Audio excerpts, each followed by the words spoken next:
color pen today? The blue one, the red one, the green one, the black one. All of them. Different strokes for different folks. There are plenty different ways to write on this board. There are also plenty different ways to live a healthy life. So, move, educate, nourish, decompress. Let's just talk about move. We'll pick the blue pen for that.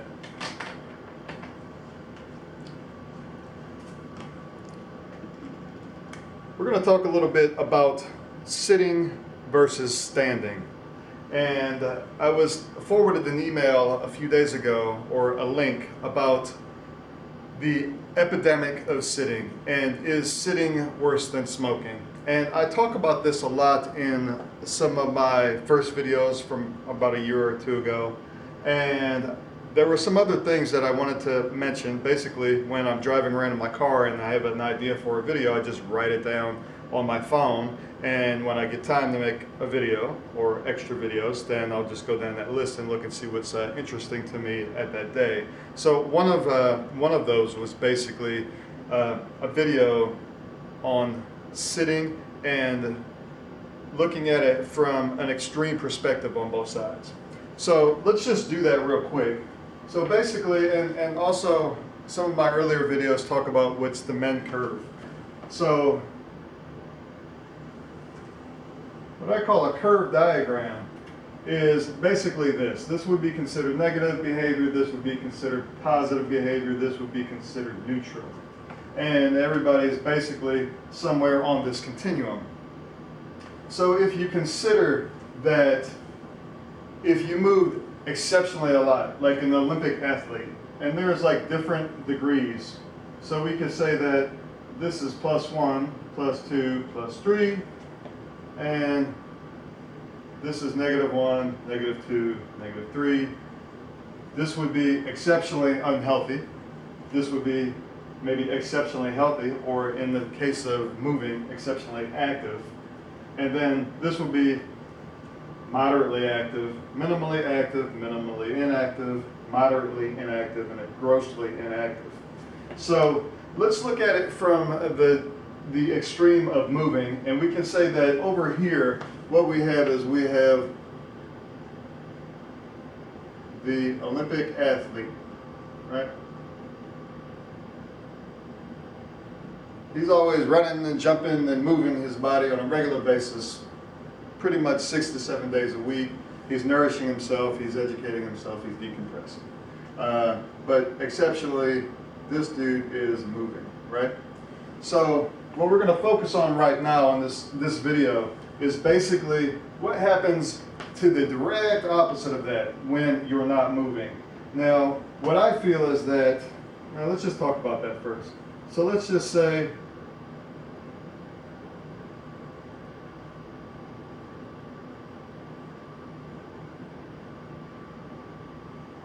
that's a hospital bed, right? And you've got a patient in this hospital bed.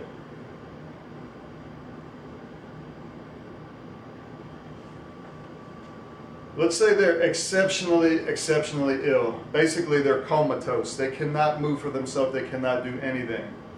What happens to this guy that is the worst, or this person, patient, that is the worst of the worst as far as on this curve of disease and distress and inability to move and to nourish themselves?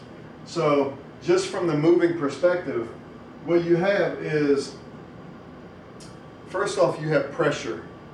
So as a nurse, what we do basically is we're going to move this patient from side to side so that all of the pressure isn't on the heels, it's not on the elbows, it's not here. So basically, if they're on the bed, we're going to move them this way for 2 hours, this way for 2 hours, this way, kind of like a, basically we're mechanically moving them. If they're in this state for a long term, also physical therapy is going to be doing range of motion with them, even though they may be not awake, and the nurse may be doing this as well. So we're going to be moving their joints to maintain mobility. There's something called foot drop, which is something that happens if a patient is not moving long enough. This is a potential injury. You have potential for the cubitus ulcers on the coccyx, on, basically on any bony prominence that is laying to the bed. So in extreme cases, we may even have like an air mattress bed or a bed that rotates itself to assist the staff in order to help protect that patient. So that's one consideration. So on this side, you have this guy that's moving and his cells and his energy and just everything, blood is flowing, muscles are contracting. And on this side, you have the direct opposite of that. So then also, here what you have is, you have muscles, right? So this guy is building muscles. This patient is losing muscles. They are atrophying. You have the colon. So you have the small intestine, the large intestine. And what happens with the intestinal system is it contracts on its own through from the nervous system, causes contraction. And then also you have a secondary form of contraction just through the muscles of the abdominal cavity.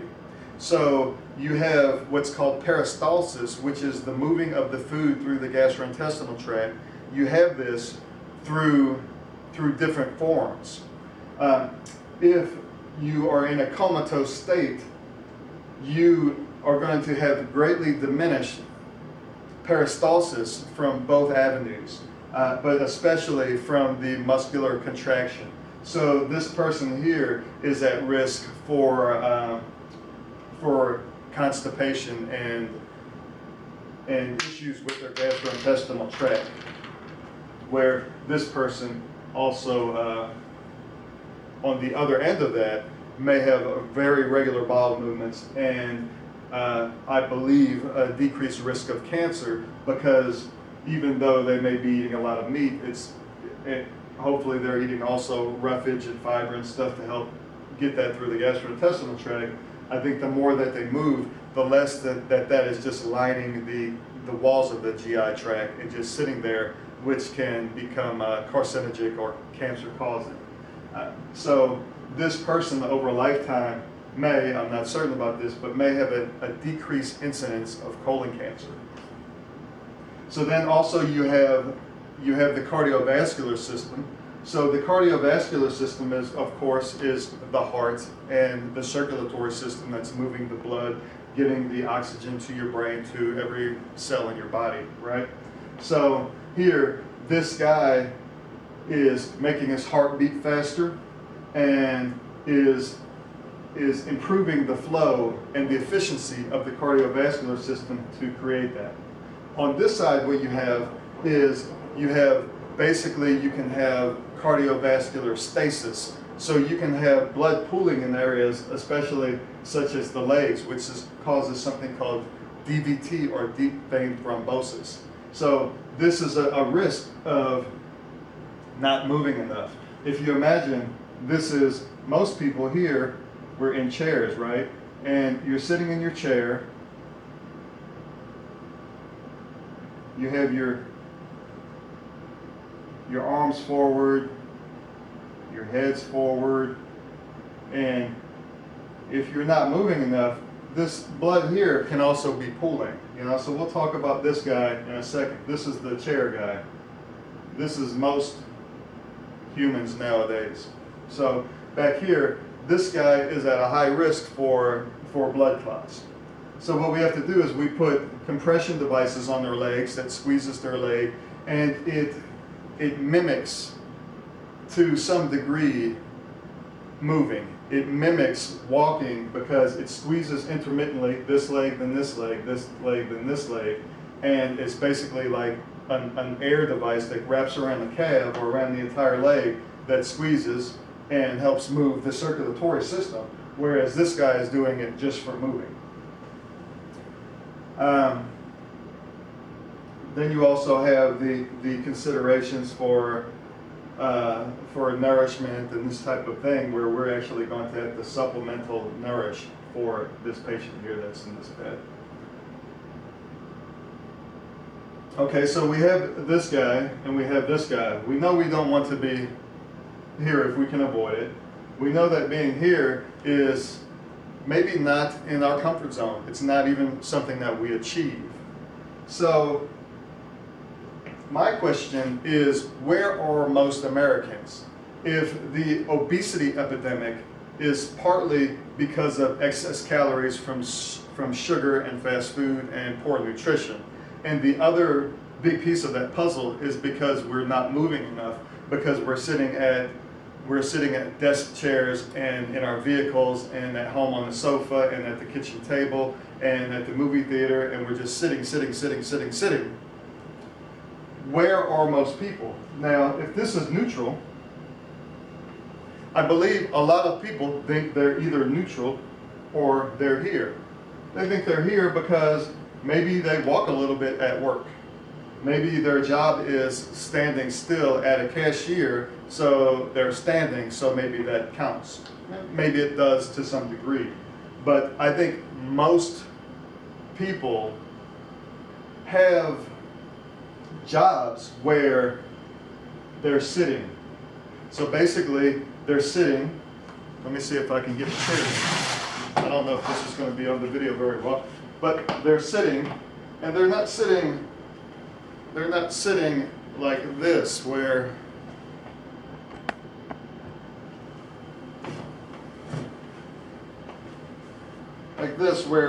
their abdomen's activated and tight, and their shoulders are back, and their heads properly aligned over their spinal cord. Most people are sitting like this in a chair with basically their legs pressed up against the back of the chair, not much support on their lumbar. They're leaned forward. Their wrists are up against the desk, which causes compression to the nerves in the wrist. Their head is forward. So what happens is you have a tendency to get a weak pelvis girdle here. All of this musculature here becomes weakened. You have some kyphosis of your back and lordosis of your back. So you're basically like this. You're causing compression in all of these nerves here that go all the way down to your wrist and in your elbow. You're like this. Your head's forward. So what happens is you will have a tendency to get neck pain and shoulder pain and elbow pain and lower back pain.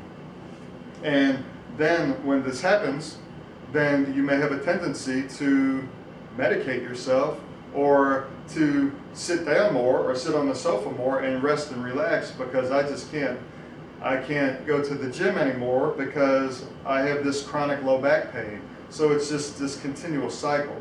So I believe that most people that have back pain, unless there's some type of compression, and I think a lot of times back pain in some ways can be helped with proper posture and by moving. So let's consider, where is this guy on this continuum? Is he on the side of a positive movement and positive health, or is he in the negative side? So I think most people are in this category here. And I know this because I see it.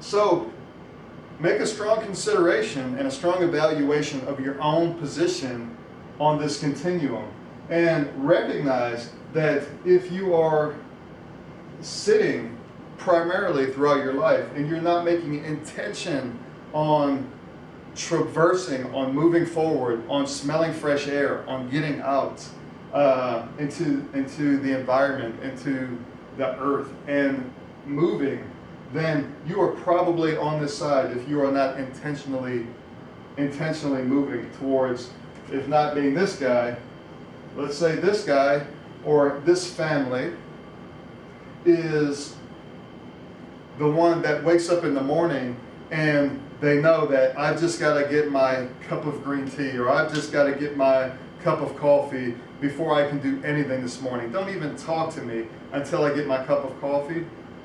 This is the person that makes the cup of coffee or makes the green tea and then does this. They go to the door, even though they're tired, even though they have to go to work, they open the door and they take a walk. 7 o'clock in the morning, 8 o'clock in the morning, 6 o'clock in the morning. I see it all the time. I go to the gym and I see people there every morning at 5 o'clock in the morning. I see people there at the bridge at 5 o'clock in the morning. And it's just not one or two people. A lot of times they're by themselves, but a lot of time it's groups of people.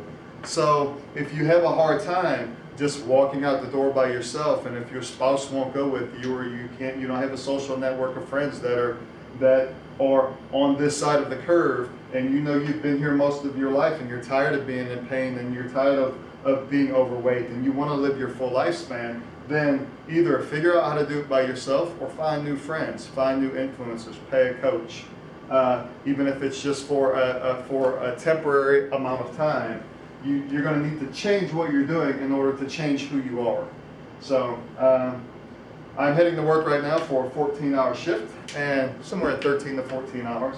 And hopefully most of that shift, I'll be walking up and down the hallway taking care of my patients. When I'm charting, I'm going to attempt to chart in the patient's room with the computer on the wall while I'm there standing up talking to the patient. So these are some of the things that I do. One of the floors that I work on, we have computers that we're able to they're called workstations on wheels, and we wheel them around. So I have a tendency to just basically stand for most of my shift, and I have done this for many, many years throughout many, many forms of nursing. I used to be a poker dealer in the casino, and the example that I gave of me sitting in a chair with the anterior head and the pain up and down the arms and the shoulders and the hips and all of this, that was me. That's why I know about this, because a lot of these things that I teach and a lot of these things that I know, they're personal to me, and I'm sharing them with you. At the same time, the corrections and relieving the distress, my own distress, are things that I learned either through personal experience or through education or through observation of seeing people in similar situations become better, and how did this occur, or they became worse, and what were the repercussions of that. So this is one of the reasons that I try to make these videos, is to show just a different perspective and to maybe shed some light on some things that you didn't know, or to just re-clarify. So thank you, have a good day. I'm heading to work. Move yourself, move, educate, nourish, decompress.